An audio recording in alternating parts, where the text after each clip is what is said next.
So maagang kamalasan mga lodi.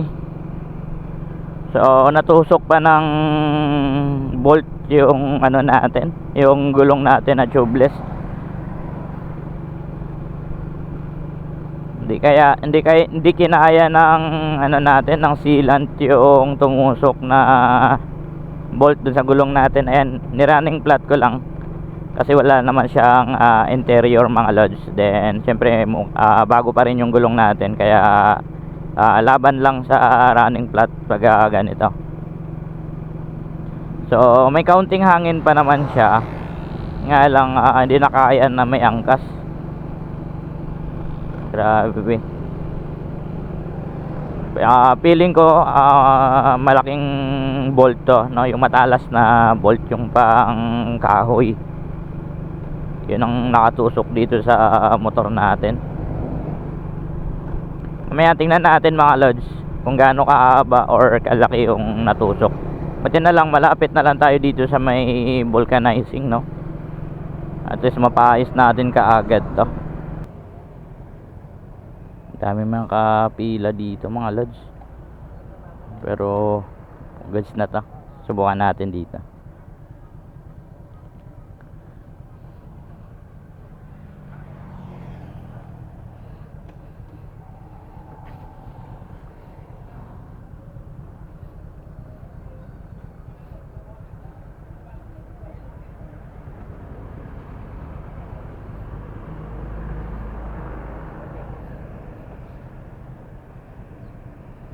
Kaya kuya, lalagyan mo yan? Ha? Yeah.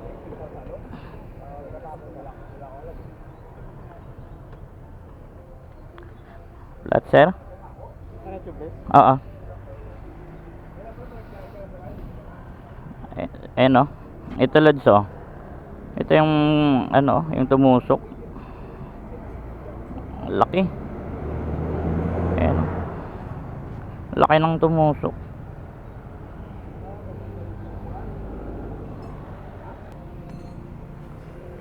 So baklas talaga siya lahat, dahil bubulkitin yung loob niyan.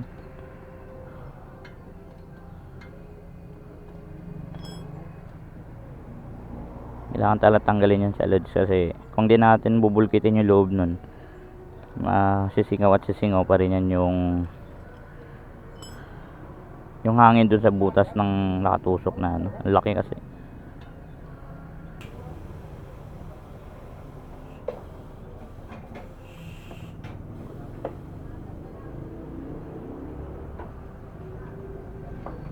Yung motor natin, oh. Grabe.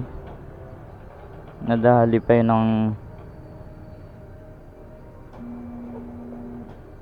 ng bolt. Yung laki ng bolt na yun.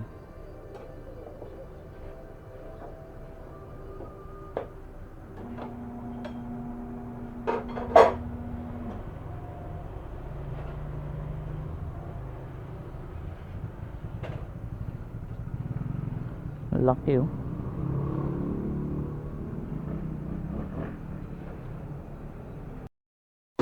So ito mga lodi, kailangan linisan yung nakadikit na sealant, kasi tatapalan yung butas dito sa loob ng gulong natin, yung may tusok ng bolt.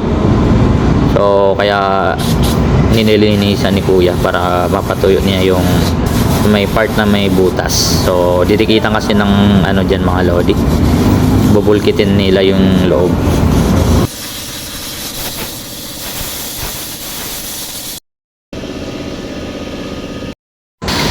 So after ng nilinisan mga lodi, ayan, so ni-scrub pa ni kuya para mas kumapit pa yung ididikit natin dito sa may butas na yan. So yan yung ano, parang 1 inches yung tumusok dun sa gulong natin, tagos hanggang gilid mga lods. Pati yung labi ng gulong natin ay inabot. Ito mga lods, oh, tinagos niya yung ano, yung gulong natin na tubeless hanggang dun sa may gilid na to. Yan, tinagos niya kasi haba nito, parang 1 inches yung haba. Tumagos ko. So ito mga lods, no, dinikitan na ni kuya yung may butas. So ganyan lang po yan, dinidikitan lang po yan nila yung mga may butas, mga tubeless na gulong.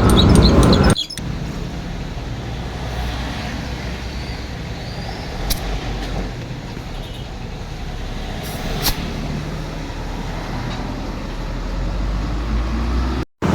So ito mga lods, chinek ni kuya sa may tubig kung may singaw yung gulong natin o wala.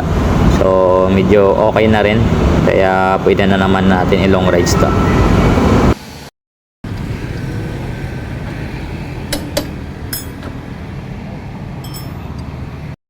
Dito lang yung sa may kanto ng Alta Home.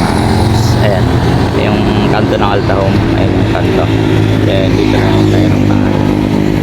Ayan, sa Alan Vulcanizing Shop. So ayan si legendary natin.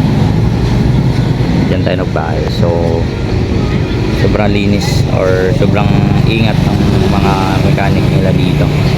Parang iniingatan nila yung mags natin na hindi magasgasan. So grabing haba kasi ng ano natin. So sa mga gusto magpaayos mga lodi, pasyala kayo dito sa Alan Vulcanizing. So dito lang yan sa may kanto ng Alta Home. Ayan. So yan lang mga lodi. Ingat sa inyo lahat. Ride safe pa.